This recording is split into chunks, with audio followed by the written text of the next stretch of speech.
Somebody asked me one time, they were like, consistency scares me. Why do you talk about the importance of consistency? And it's not that you're maybe doing it every day without, ever a missed opportunity, but it's constantly getting back out there, getting back up. Mhm. That's the consistency we want to see because, consistency, even if it's not perfect, consistency is what makes the biggest difference. You will be more successful if you get out and move 10 minutes every day versus, 1 hour once every 2 weeks. And that's what I mean when I talk about consistency. I would rather see you do something small that's achievable consistently. That is going to move the needle much further, than trying to go all out with, a high intensity workout once or twice a month. Yeah. What's up, you beautiful beasts? I'm Katie. I'm on a mission to help humans become their favorite versions of themselves and to strive for overall health by healing their relationship to food and exercise, healing their relationship to their body, and most importantly, healing their relationship to themselves, all without ever having to step on a scale. I have had the privilege to talk to all kinds of different humans who have been through a plethora of experiences just being a human and existing. I believe that every single time someone shares their story, at least one person listening will learn from it, be inspired by it, and maybe, just maybe, even change the entire direction of their life. These are the stories of humans unveiling their beautiful beast. Keep listening. This is the Unveiling the Beast podcast.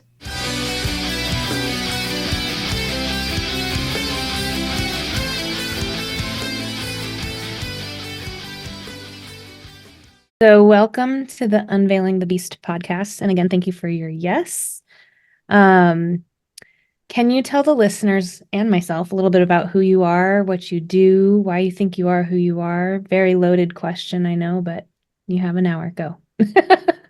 I'm just kidding. Yes, thanks for having me on. I Yeah. appreciate it. And for those of you who don't know me, my name is Hannah Mitchell.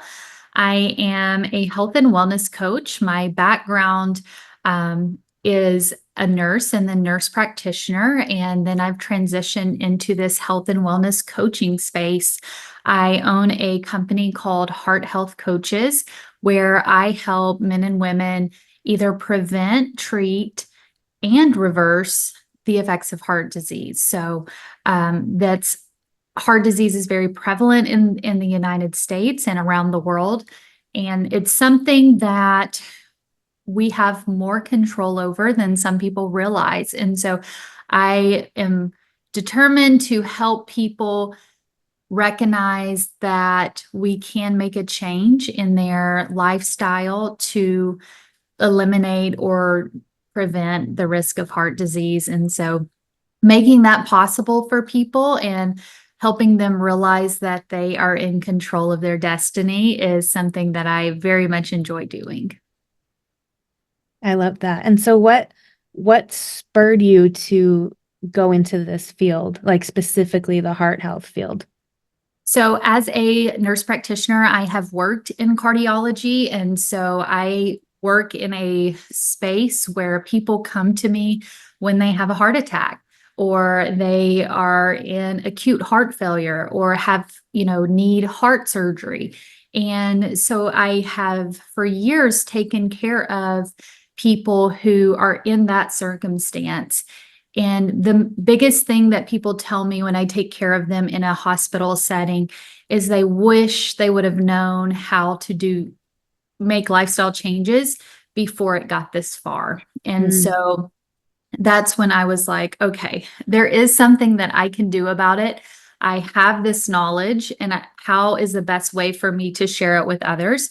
And so I, started my own company in more of the preventive type space, because in conventional medicine, sometimes we are more reactive than proactive. And so I really want to focus on that more of a preventive approach. And if we can make changes early on in our lives, if we are 20, 30, 40, if we can make changes that's going to prevent disease at 50, 60, 70, that's what I want to do. And, and I think mostly because I've had that background of cardiology for years, I feel comfortable in that space and I've gained so much knowledge, and all I want to do is share it with others. Hmm. I love that you mentioned preventative care because we think of healthcare. Like if we think the term healthcare, we think of going to the doctor when we're sick. And if healthcare could be all of the preventative things rather than, oh, too late, I think we could be a lot more healthier as a society. Exactly, exactly. It's honestly, if we can develop the lifestyle habits that are, promoting heart health at a young age, it becomes routine and part of your lifestyle. And, you won't even realize at some point, oh, I'm living the best life that I could. It's the healthiest life Mm. possible. And, you're actually able to determine what the later years of your life is going to look like if you are starting now to make those changes to improve health. Mm. So, what are some of the things people can do of all ages to help prevent heart disease? So there's a lot of things. I think there's multiple categories of health. A lot of times when people talk about the health and fitness space, they talk about just diet or just exercise. And to me, it's so much more than that. We are, I like to take a whole body approach because it's not just one thing that's going to make a difference in your life. It's a bunch of small, different habits that you can do. Diet is absolutely important. And one of the, big things that can make an impact on heart health, because I mean, we eat 3 times a day. So it's clearly a very prevalent thing in our lives, is our diet and finding foods that are low in saturated fats, which increase cholesterol levels, which can negatively impact your heart health.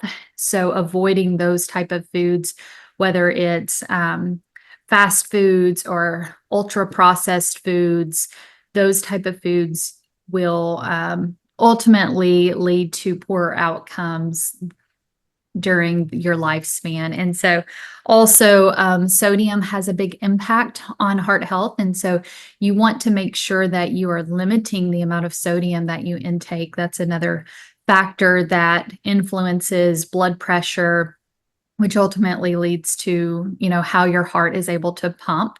And so monitoring or limiting, the sodium intake, which if you're limiting ultra processed foods, you're going to, in effect, decrease the amount of sodium you're taking. Anything that comes in a package probably is going to be higher in sodium. And then also limiting the salt shakers at the table will help as well. And so diet's important. It definitely has an important aspect to it. And also, when you're thinking about diabetes is a very high risk factor for heart disease. And so diet can also play a factor in preventing diabetes. And so making sure that you are eating foods that have a low glycemic index, which basically means not high sugary fat, foods, high carb foods. But there's more to it than just diet. There's other aspects of health and wellness, and the other factor is activity. And a lot of people, when I start working with them, they are not, maybe they don't have a fitness routine and they think, oh, I have to go to the gym an hour every day. And that's not necessarily true. I really work with people to become more active in their daily lives, more so than just setting aside 1 hour a day. If you are someone who can increase the amount that you walk throughout your day, get up from your desk every hour, move around. Those things actually make a bigger impact than we think about sometimes. So, there's a lot to nutrition. There's a lot to physical activity, and I do like to cater those things to an individual because we can find what works for you. And so I think, realizing not one size fits all, we can still accomplish goals. And Mm. then the other aspects of health and wellness that I like to focus on is stress management. Everybody has stressful lives. I feel like we have created a culture where we are stressed all the time. And so we've got to figure out some self care techniques. How do we take care of ourselves, take care of our mental health? Because if we are stressed, we are increasing our adrenaline system. It's ramped up all the time, and our hearts can't handle that 24/7. And so it's a huge factor, as well as sleep. We need good quality sleep in order for our bodies to rest, recover, and rebound. And that's the same for our hearts as well. It needs that recovery period in order for to work long term for us. So all of those things together are so important, and those are things that I work on. Mindset is huge. It's so important to have the right mindset because a lot of times people will come to me and say, "Hey, I've got an event in 3 months. I want to lose 10 pounds. You know, that's my goal."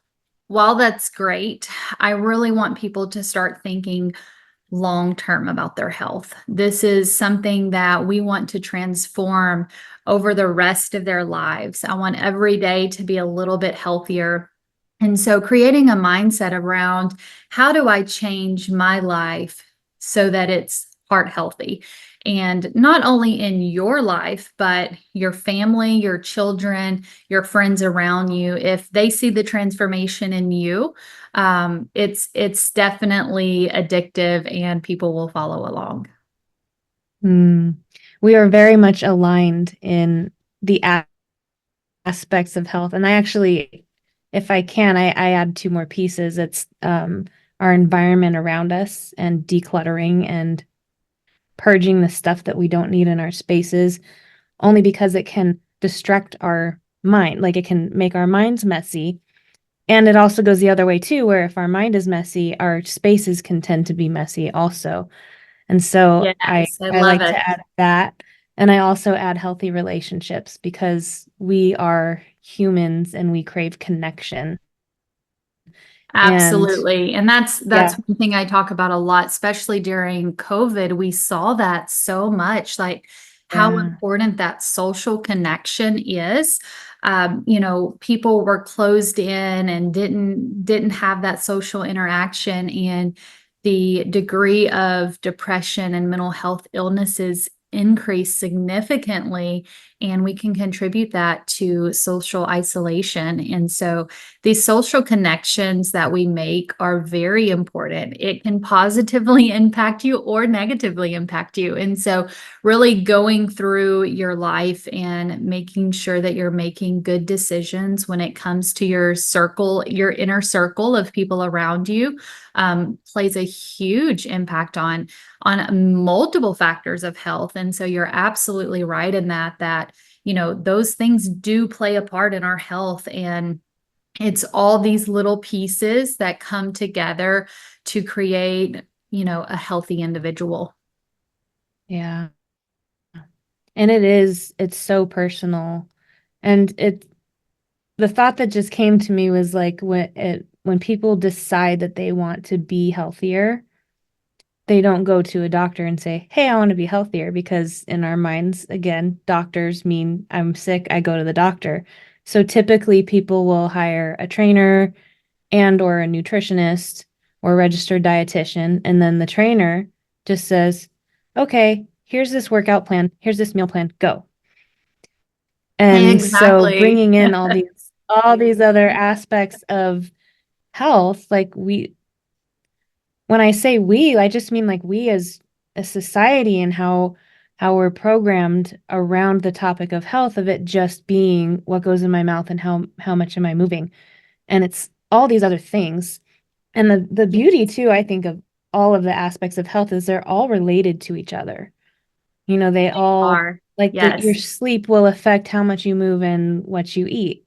The space around you will affect your mental health. And so they're all beautifully intertwined and interconnected.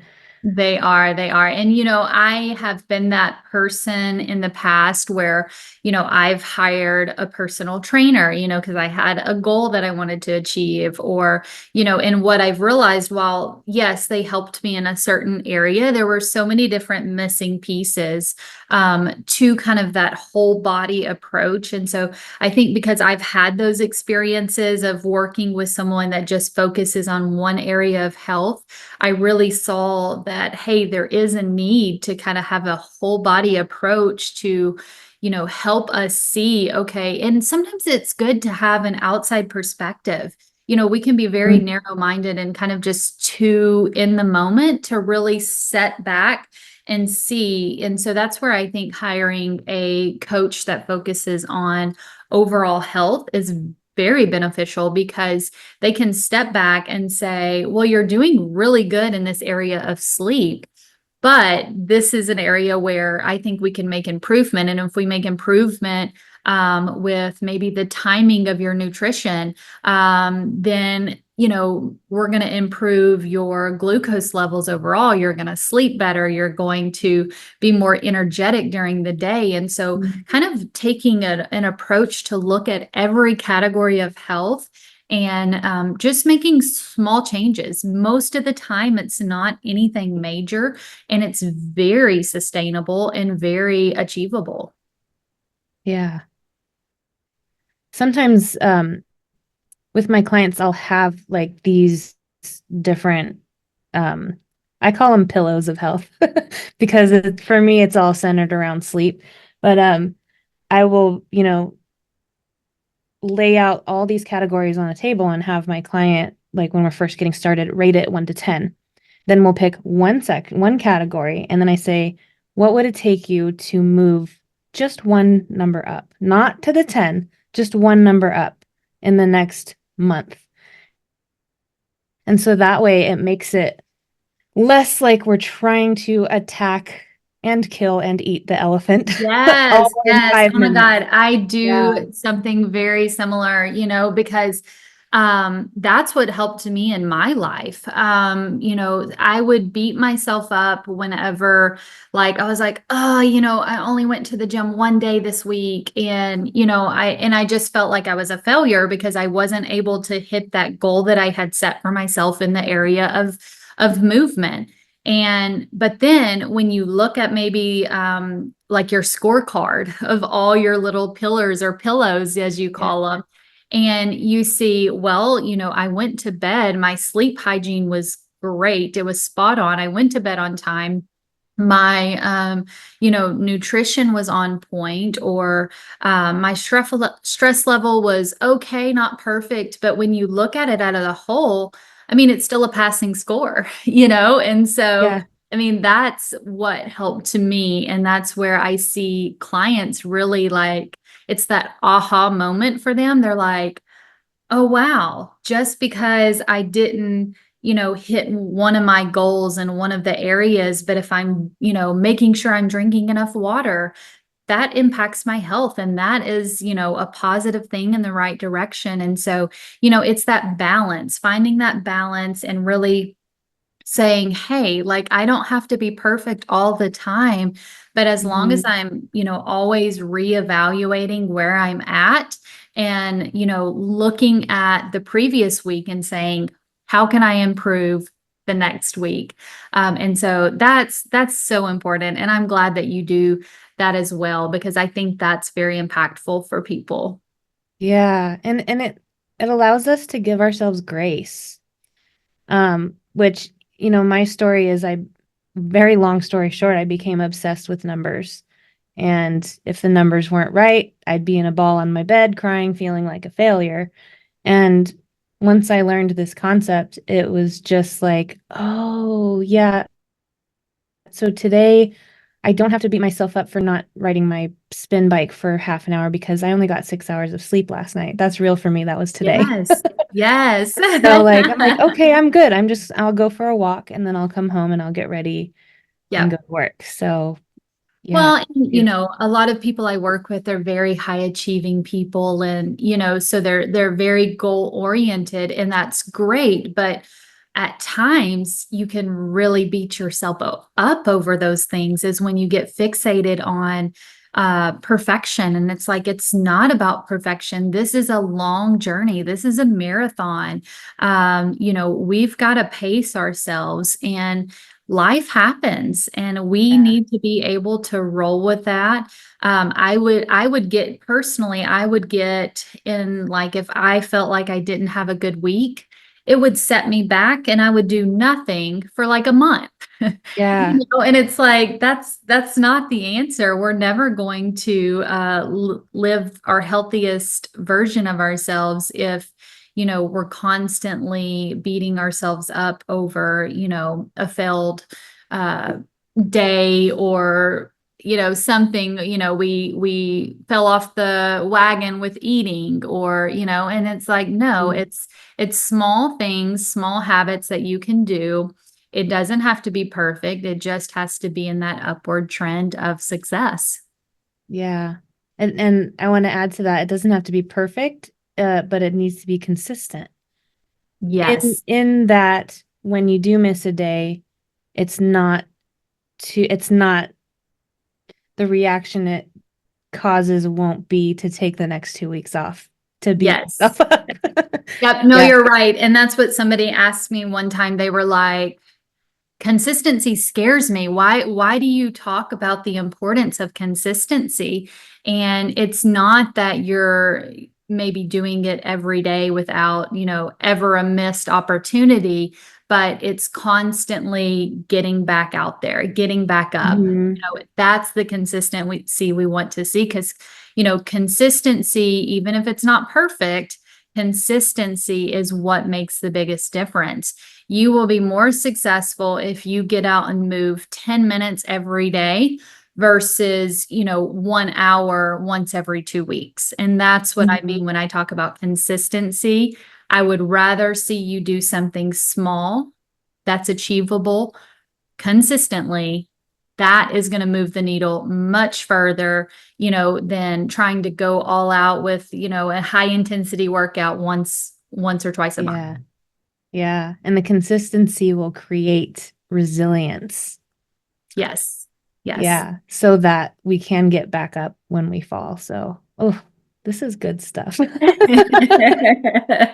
I know every morning when I wake up, I'm like, okay, what would a successful person do? And that gets me out of bed, because I'm like, Mhm. you cannot always go based on emotions, because, in the mornings, I want to hit snooze. I just do. For some reason, I am definitely a morning person. I am my most productive in the mornings. I love mornings, but getting out of bed is hard. And so every morning I have to Yeah. say, okay, what would a successful person do? And I just have to, like, tell myself those things, and, get me out of bed and get me moving and doing everything that I want to accomplish in a day. Yeah. It's especially harder too when it starts getting colder. Yes. I mean, where are you located? So I am in Arkansas, so it is in the South, and so it's not terribly cold, but we still get a winter. We get all Yeah. 4 seasons. I think our spring and fall are very short, but we do get 4 seasons for sure. Yeah. I'm in California, so I get it. And like for me, it's 60 degrees today, and I'm like, I am wearing a jacket. It's like for some people, 60 degrees is like, let me put on my swimsuit and go swimming. So yeah. That's that Um, resilient we're talking about. yeah. So I want to take like a hard right and ask you, this is a podcast of stories, Okay. because I believe that when somebody shares their story, if one person hears it and like changes their whole life, then mission accomplished. And so, do you have a story from your life where you either changed your mindset or you had like the biggest aha moment of your life, or even maybe something where you had to end something in order to heal? something like that. Probably my biggest thing that has changed my life is actually a mindset shift. So I grew up in a small community, very rural Arkansas, and I did not have a lot of ambition or goals because I think mostly I didn't know that I could have goals. Mm, I was not aware that I could achieve things. That was for other people, and I kind of kept myself in a box. And I knew that I should go to college after high school. And so that's what I did. But that was my kind of my stopping point. Once you go to college, then you get a job and then that's that. right. And so I think for me, growing up, kind of moving out of kind of my hometown, traveling the world, and kind of experiencing life.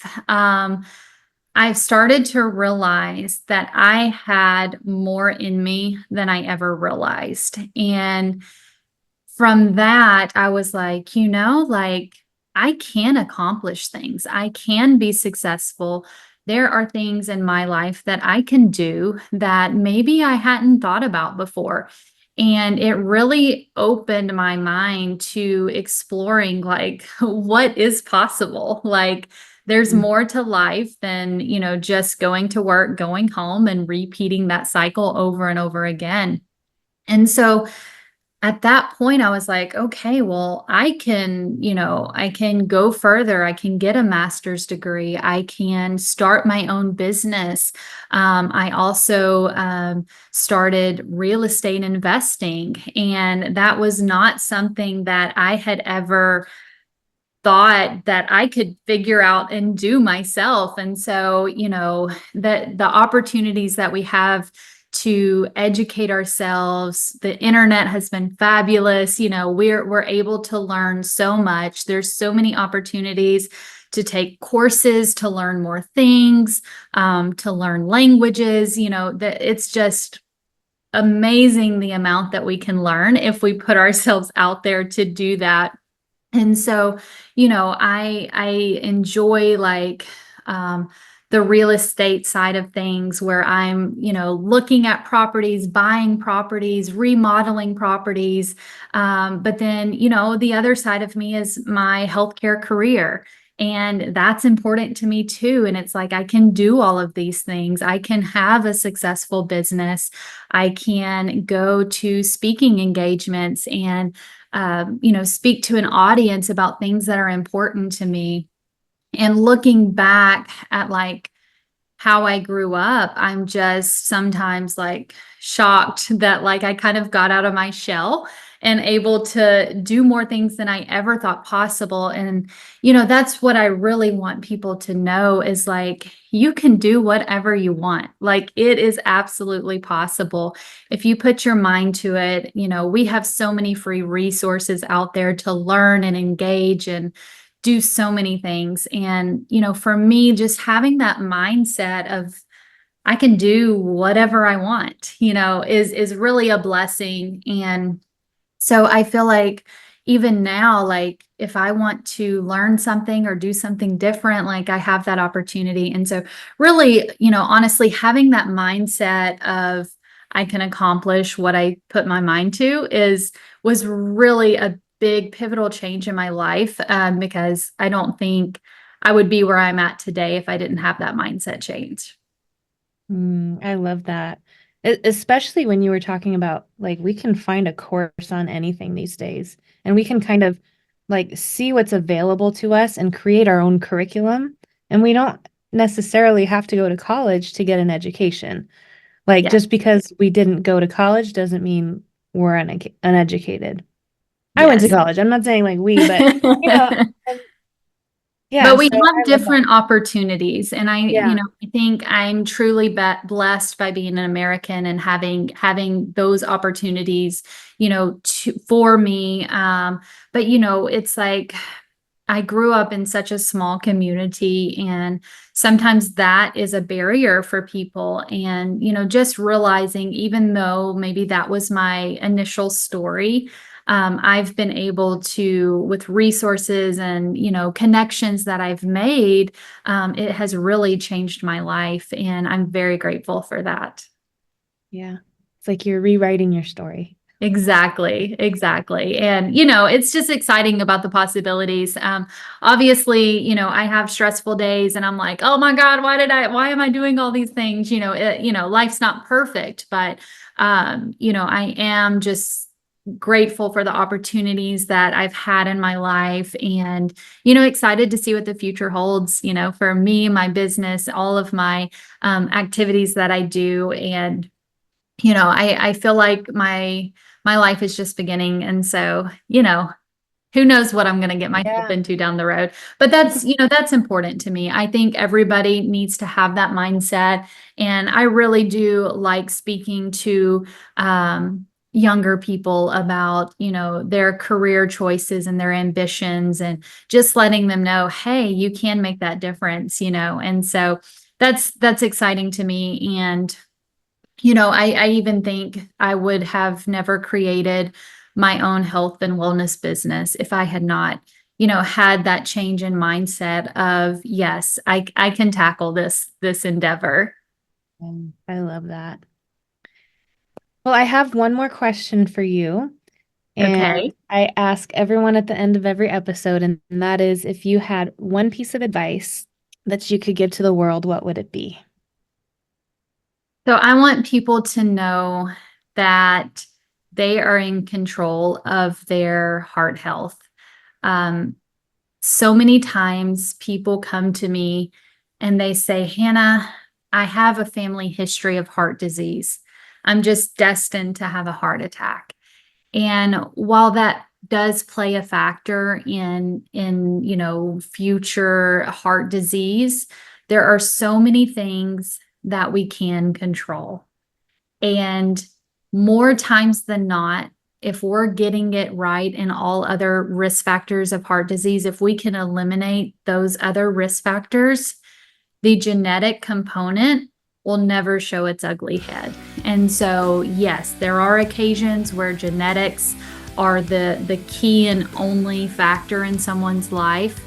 But for the majority of people, we can make a difference in your heart health, and we can prevent heart disease, heart attacks, hospitalizations just by making a change in your lifestyle in those key areas that we've talked about today.